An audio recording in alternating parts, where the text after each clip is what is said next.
Hello and welcome. I am about to compare the Vitamix and the Blendtec on their ability to make a kale banana smoothie. Now, I just want to point out really quickly, one of the things, I like both of these blenders a lot. They cost about the same amount. But Blendtec has a really wide mouth. It's easy to get in clean. The blade is not sharp, but it does the job. That's one of the things that I like about the Blendtec. That kind of makes it unique. And it's also very, very strong material. I've seen people jump on these. I first learned about Blendtec at the very first ever Raw Food Film Festival in 2006 or 7 in Los Angeles, California that my wife and I went to. And very impressed with it. I already had a Vitamix at the time, and I like Vitamix a lot. Vitamix is great. One of the things I like about the Vitamix is you've got this tamper right here that goes inside, and it can easily push down vegetables or nuts, whatever kind of harder material that you want to make it blend up really easy. So, but the blade is a little sharper when you're cleaning it. It's a little more narrow. You do have to kind of just be careful when you're cleaning it, although it's much easier to clean than your average blender, and also very durable material, long lasting. They both have great warranties. And I'm going to go ahead then and start by just putting as close to equal amounts of kale in them. I've got about 22 ounces of water in each blender, and we're just going to go ahead and add this kale. We're not going to do too much to it to prepare it any more than it's prepared. We just want to see what the blender's capability is of blending these things up as the blenders are, and that means that I will be using the tamper with the Vitamix. Blendtec, we're going to see how it does without the tamper. So we've got our kale ready to go. We'll have to do the banana part in a minute, and we'll put our lids on top. Here we go, and our Vitamix lid, and we're going to go ahead and start the blenders now, and we're going to start them at the same time so we can get an idea of how long it's going to take them. We'll count down the seconds or whatever.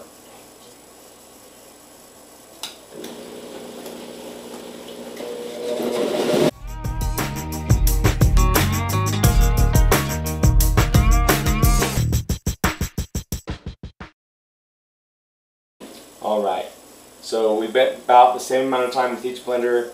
It was a little bit over 30 seconds each. And I was surprised actually to see how well that the Blendtec pulled down the kale. It looks like they're probably going to both be blended about equal, but you could see how the Blendtec did pull down the kale quickly, even without the tamper. And so let's just go ahead and do a quick taste test before we add our bananas to see how smooth they are. I think I'll go ahead and use this cup here. We'll go with Vitamix first.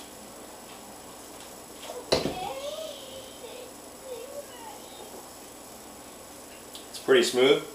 I can taste little pieces of the kale in it, meaning there's very, very small particles of the kale in it. It'll get smoother, I know, when I mix in the bananas too, but we're going to just compare it to the Blendtec.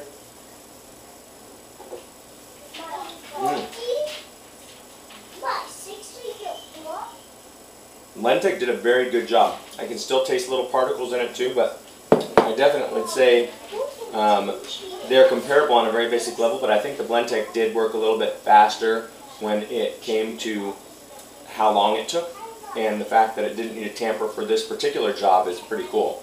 We're going to have to do another test on this later with some ice, because I'd really like to see how Blendtec can turn ice into like smoothie or like slushy type ice as compared to the Vitamix, because I know the Vitamix works really good for that.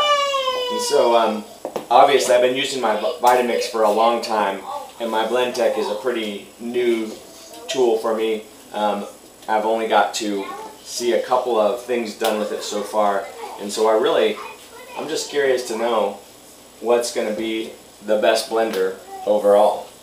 And I can already say that I'm pretty impressed with the Blendtec, because I thought it would not compare at all to the Vitamix on a very basic level. of performance. So you can see that when it comes to just making a blending up kale, it's a pretty good blender comparatively. And I'm just going to keep on filling the blenders up, try and do the same amount of bananas in each one. I'm just going to alternate back and forth, and we'll see how smooth we can get our bananas with our kale too. Have you guys tried either of these blenders? Do you have one? If you don't have one and you'd like to get one, you can help support me by purchasing through the links below or around this video. Plus, you are going to get free shipping if you buy through me, so that does help me. And we're just going to keep going here. I'm going to fill this up as much as I can. When I figure I can't add any more to the blenders, then I'm going to go ahead and just blend things up. And I think we're getting pretty close on both of them, but I'll go ahead and add one more banana to each.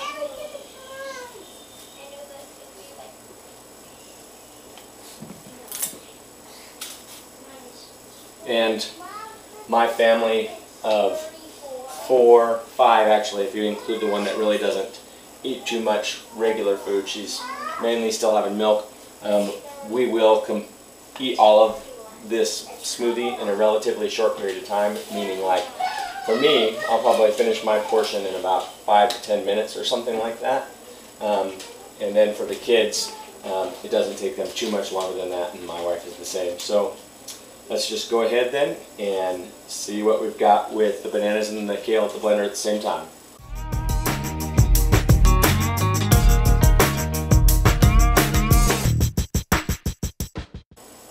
Okay, I think it's pretty fair to say that they blended for about the same amount of time, and I had them both on their highest power settings as far as their blending speed goes. You could see the Blendtec was hopping around a little bit, and that might be because I started off on the low setting and then I tried to move it to the high setting and it didn't blend faster, or maybe that is just the way that the Blendtec works when it's initially starting out. But obviously I didn't need the tamper. I used the tamper in here, so let's go ahead and do a taste test. Just going to go ahead and show you in here. Hopefully you can see that, but it looks really nice and smooth, the Blendtec Kale Banana Smoothie. So let's see how it tastes. Definitely nice and smooth. Did a very good job. Let's just compare it to the Vitamix. You can see I was using the tamper, so you would think that might give it a little advantage of crushing the banana up, making it a little smoother. Let's see here. I'd say performance-wise, they did about an equal job. So we're just going to have to test them out again and see what they do when we try them with ice or with frozen something with no water. That's what I'm wondering. How is the Blendtec going to perform against the Vitamix when there's no water? And just like some frozen fruit or some ice, where you could use this to crush it down. But I definitely would say that I like both of them. The Blendtec maybe blended a little bit quicker, surprisingly, but obviously the Vitamix always does an amazing job, and it gets it as smooth as you can get it. And surprisingly, the Blendtec got it it got the same smoothness too. So let's just take a look too and see if you can see in there, but that's smooth, and that's what I want, and probably what you want when you have a smoothie. So I'll see you next time. Thanks for watching.